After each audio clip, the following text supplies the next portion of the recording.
Hello there and welcome to GCSE English. This particular chapter is on improving your writing style. So let's have a look at some of the concepts here within this particular task, and I will summarize them for you very quickly, and then you can go on and complete this task. So ways to improve your writing style. So first of all, vocabulary and choices of words.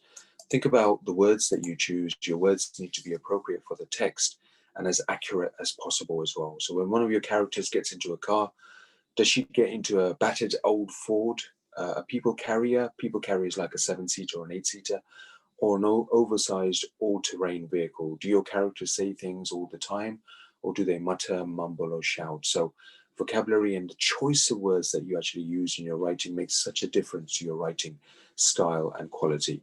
Vary sentences, lengths, and paragraphs. So you already know about different types of sentences, but you should also think about the right rhythm of your writing.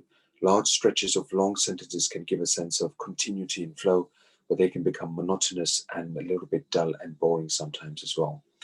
Thirdly, build tension in your story or your writing as well. So you can, for example, build a tense atmosphere by keeping your sentences short. For example, in a horror story, you could show fear and tension through using short, darting sentences.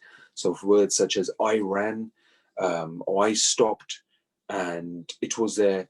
Sentences such as these actually create a bit of tension, excitement with regards to the reader as well. But again, it all depends on the type of writing. Number 4, vary sentences structure. So the first part of a sentence tends to contain the subject. In the middle of a piece of writing, this is often known as the main information. The new information comes at the end. So from time to time, you can vary this particular order. So compare the impact of these particular sentence structures as well as you're writing as you go along. Number 5, some pitfalls to avoid. So do not confuse big words with a sophisticated style. So remember that you want to give your readers as clear a picture as possible. Do not overdo any effects. If all your sentences have an unusual structure, people will find it very distracting and a little bit confusing as well. So keep it nice and simple.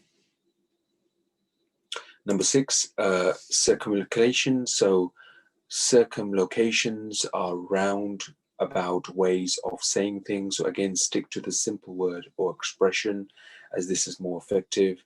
So for example, few in number is just going to mean few. In less than no time means quickly. In the event that, if.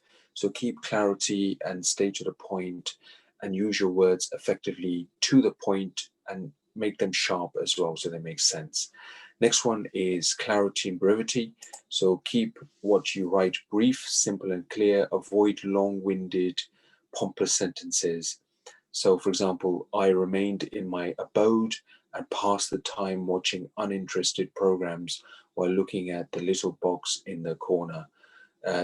This is very tedious. Change this entire sentence to I stayed at home watching boring programs on TV, which makes more sense.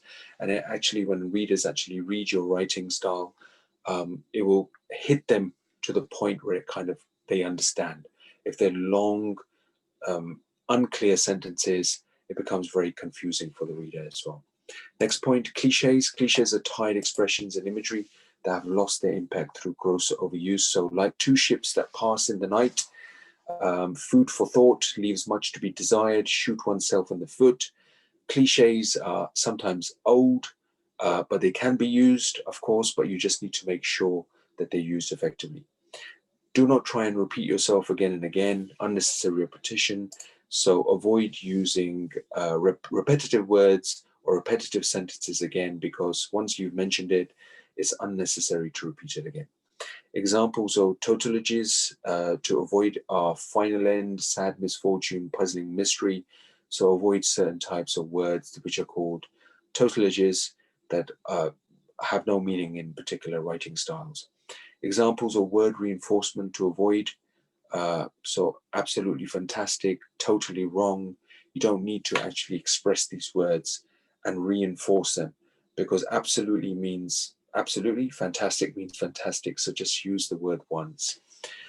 Do not overload words in your writing. So avoid overloading words. This is because they can be boring or repetitive. And for example, let's just show you here.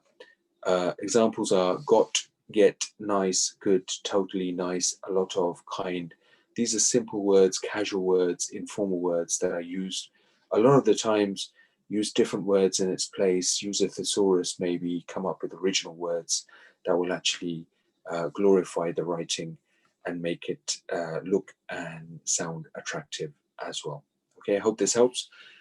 Take these points into account when you're writing, and answer the following questions so you understand this particular text and this particular task in more detail. Thank you so much.